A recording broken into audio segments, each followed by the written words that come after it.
Hi everyone. Good morning. Good morning, sir Markim. So now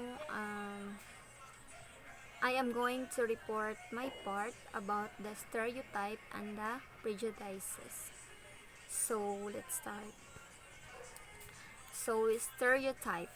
Um, stereotype is most people are aware of the negative effects of stereotyping in our society. But in the classroom, the impact can be more harmful. So, stereotype trait is a phenomenon in which a student's academic achievement is thwarted by their fear of confirming a negative stereotype about their social group. So, this trait can affect anyone, but is particularly prevalent in members of underrepresented groups or um, or those wrongly or assumed to be academically inferior. The good news is that teachers can address the implicit biases that pervade their classrooms, ensuring everyone is treated with respect, dignity, and care.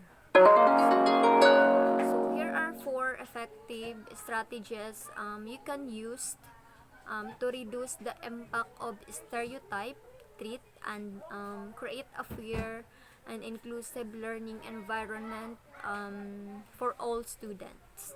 So here are the first. So one is have honest conversations about stereotype treat. Honesty and openness are the keystones of change.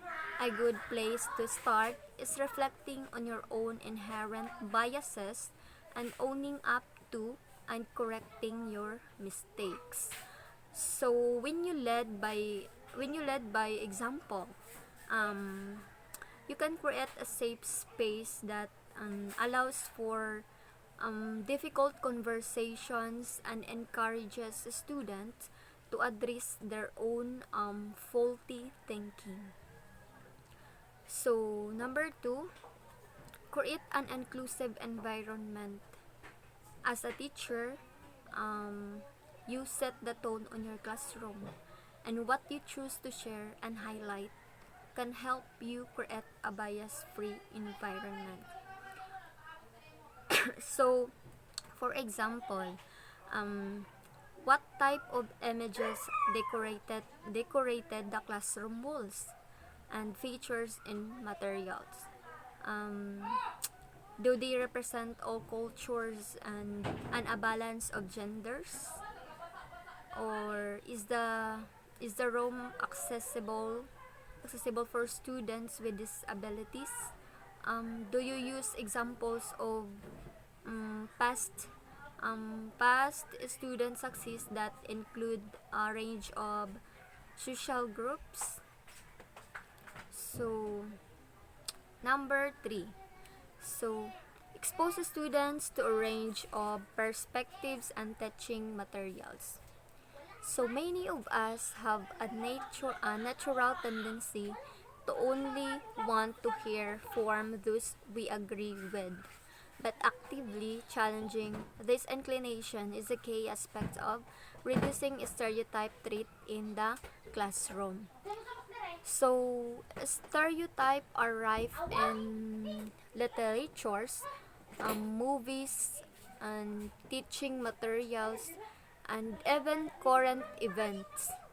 And while this isn't ideal, it those provide a great learning opportunity for for the students. So, number 4, foster growth mindset in the classroom. So, encouraging a growth mindset is an effective remedy to counter the messages of embedded stereotypes. So, teach um, teach your students or anyone that their potential is not fixed. With continued practice and dedication, they can change and improve even with an areas that are currently challenging. So next is prejudice. So prejudice is an assumptions or an opinion about someone simply based on that person's membership to a particular group. For example, people can prejudice against someone else of a different ethnicity, gender, or a religions.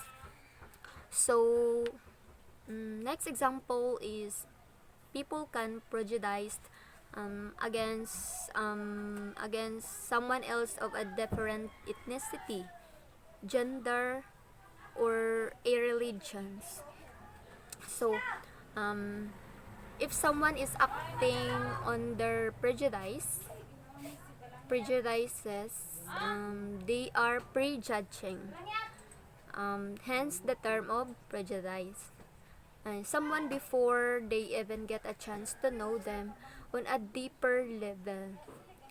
So this is an irrational to know them.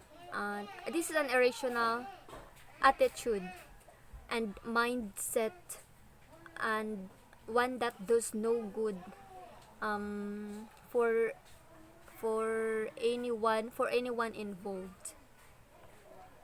And next example is like a person might have a lot of preconceived ideas